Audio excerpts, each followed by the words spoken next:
دي ائمه اربعو کی یو امامنا الاعظم امام ابو حنیفه رحم الله ده، امام شافعی رحم الله ده، امام مالک رحمه الله ده، امام احمد بن حنبل رحمه الله ده. امام احمد بن حنبل رحم الله دا بغداد دا عراق اوسیدونکی دا علم سمندرو ټول دنیا د امام احمد رحم الله علمیت او بزرگی ته حیران او بیا خاص کر اهل بغداد اهل عراق.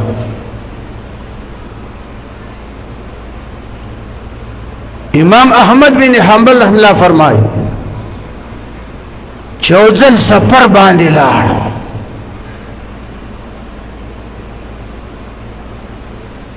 سفر باندې لاړم د عراق نه اوتم بهر لاړ لارا ورکه شوه ماخستن شو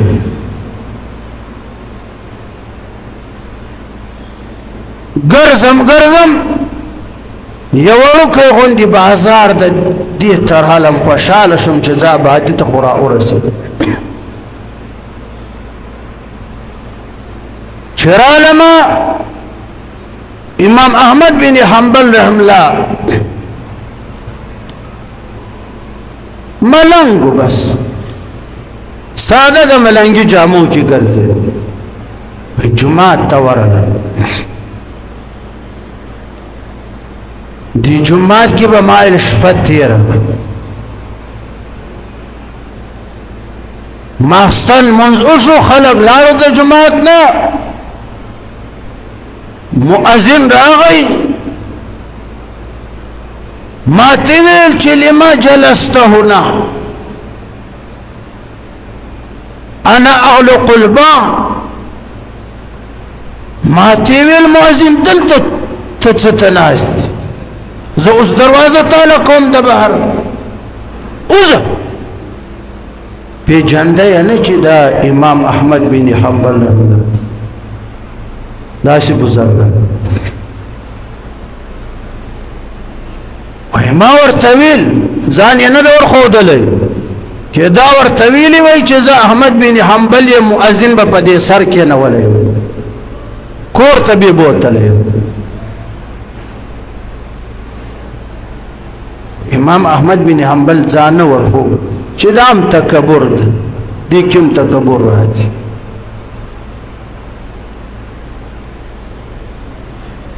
ما ویل زه بس روټۍ شی نه غواړم صرف دلته شپه تېروم مؤذن د لاس نه ونیولم جومات کې راکش کړم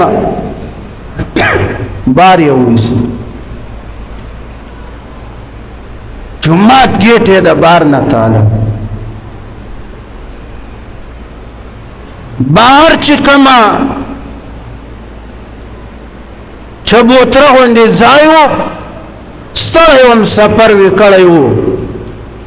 پا باندے داسی سملاستم سر ملک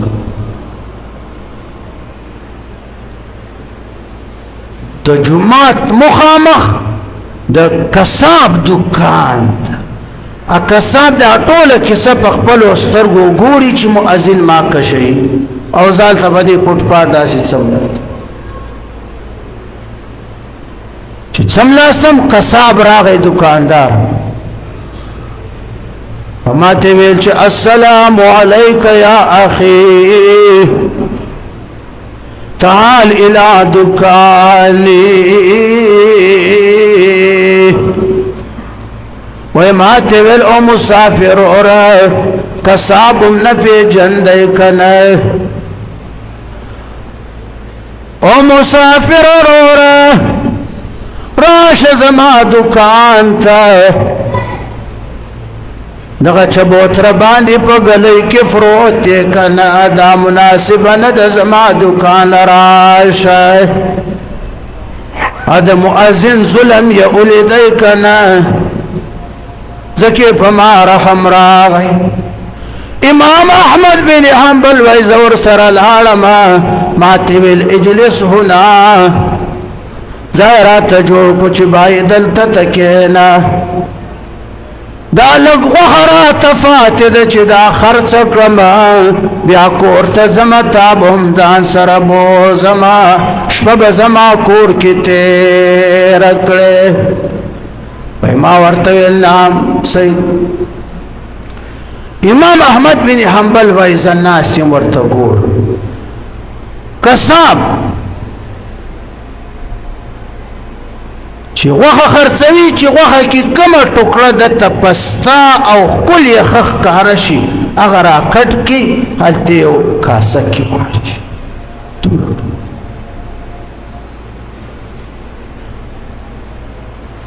چې ښه غوښه به وه هغه بیا راکټ کړه کاسه کې به واچي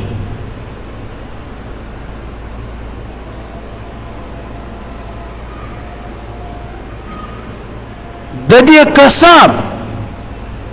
پړکه ټول عمر دا خواهش و چې کاش احمد بن حنبل می چرته لیدلی وای ملاقات می ورسره شوی وای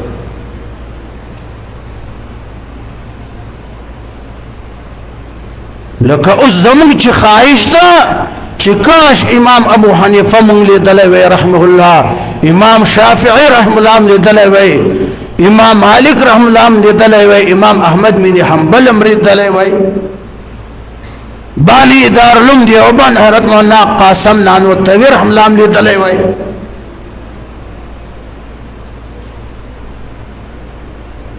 کساب غوښه کاسه کې جمع کړه او غوښه ختمه شو دکان یې بند کړه او غوښه یې راواخیسته وای ما په لار ورته ویل چې وروره دا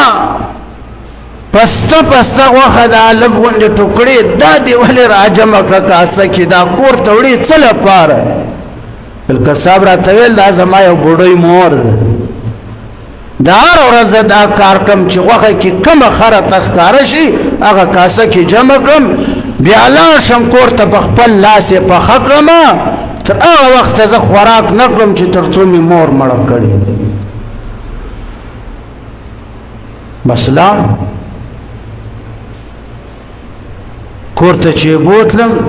زه یې کېنولم د غوښه دیګ ته واچوله غوښه یې پخه کړه چې پخه یې کړه بوډۍ مور یې ده ناست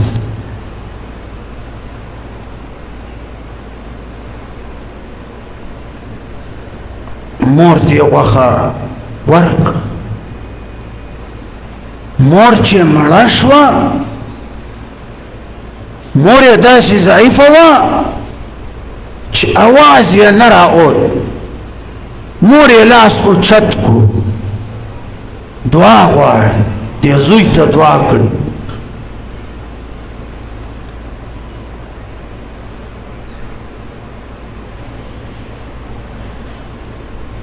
دعا یې وکړه لاس یې ښکته دا زوی امام احمد بن حنبل ته ویل چې دا مور مې هره ورځ لاس اوچت کړي بس دا دعا راته غواړي چې یا بني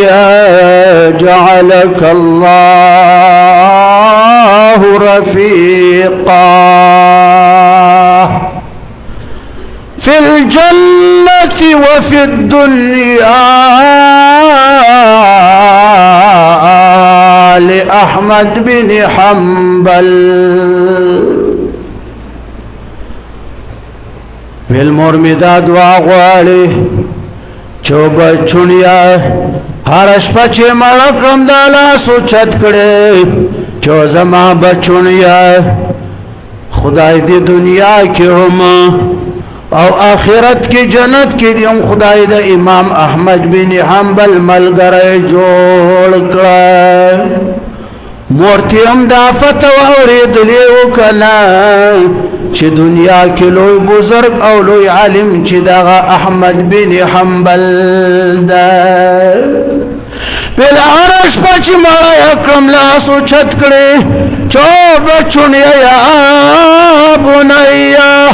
او بچونیا خدای د دنیا کې امام احمد بن حنبل سره ملاقات وکړه دنیا کې د خدای د امام احمد بن حنبل مرګره کړه او جنت کې هم زوی ویل امام احمد بن حنبل ته چې زه د مور د خدمت نه فارغ نه یم اړکې مې ډېر شوق ده امام احمد بن حنبل سره مې عشق ده په امام احمد بن حنبل باندې بالکل عاشق یم غائبانه خلق وایي چې امام احمد بن حنبل بغداد کی اوسی کنا مدرسه د جماعت ده شوق می ملاقات ډیر کیږي خوش وقت را سره نشته د مور د خدمت نه فارغ نه یم شپه ورځ د دې بوډۍ مور خدمت کړم او وایم اسنه کده امام احمد بن حنبل ملاقات لاړم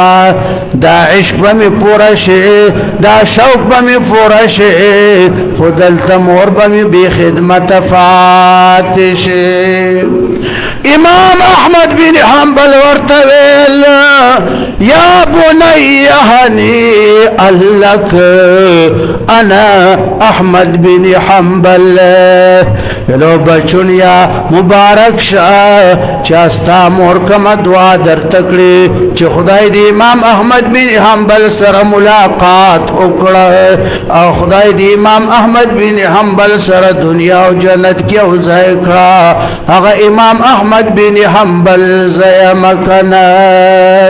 دا استاد مور دعا ده کنا دا استاد مور دعا زده بغداد نه راکش کړم ستا کور تیرا وستما دې خبره پوه شو که پوه نه شو یاره جي محنت کړم شپه ورځ یوه مې نزدیکي پریشانی ده بس کله کله خو مولانا صاحب دا اراده وکړم چې رسۍ غاړې ته واچوم او ځان دې بنکه باندې راځوړم ډېر پریشان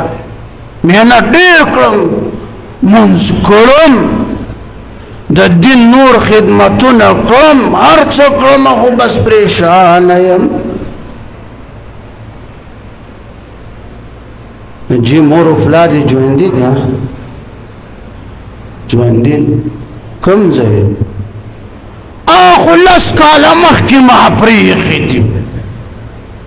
اوله خو لس کاله مخکې چې څنګه واده مې وشو ما او ښځه ترېنه جدا شو ښځې راته ویل درځه چې ځو زما او ستا به په یو انډه باندې ګزاره کېږي پرېږده دا دوپړیه لس کاله مخکې ترېنه جدا شوی مور فلار سره خو مې جي د نبي سنت سلام نشته کنه د نبي سنت سلام مې مور فلار ته نه ده کړی پلار مې کله په مخه راشي نو زه داسې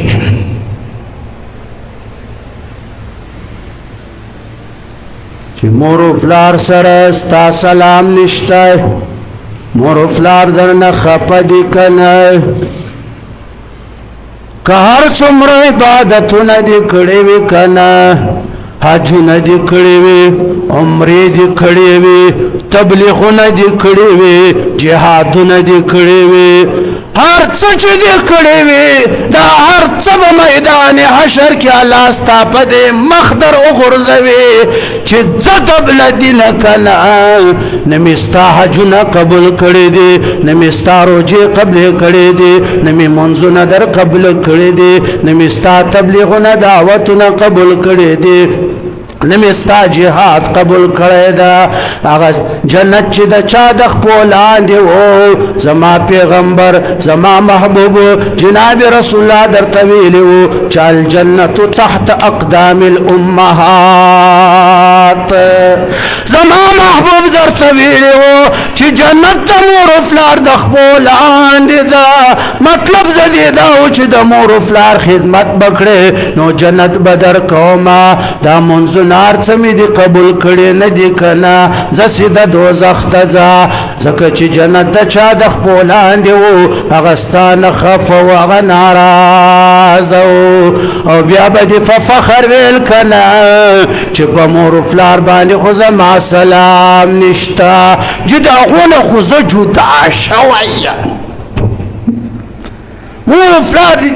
چې د هغو نه خو زه جدا شوی یم وایي ستا په دې لاندې ځای کې دا ډنډه در واچوم چې دا ته د مور و پلار نه جدا شوی یې د اوسه د بلدینه بې غیرته مور و پلار چې د چا ژوندي وي او خدمت یې نه کړې که نه دغه نه بل لوی دیوس دغه نه لوی بې غیرته دغه نه لوی خنزیر دغه نه بل لوی متکبر بل فرعون بل ابو جهل نشته دا د تکبر د وجې نه واخر دعوانا ان الحمد لله رب العالمين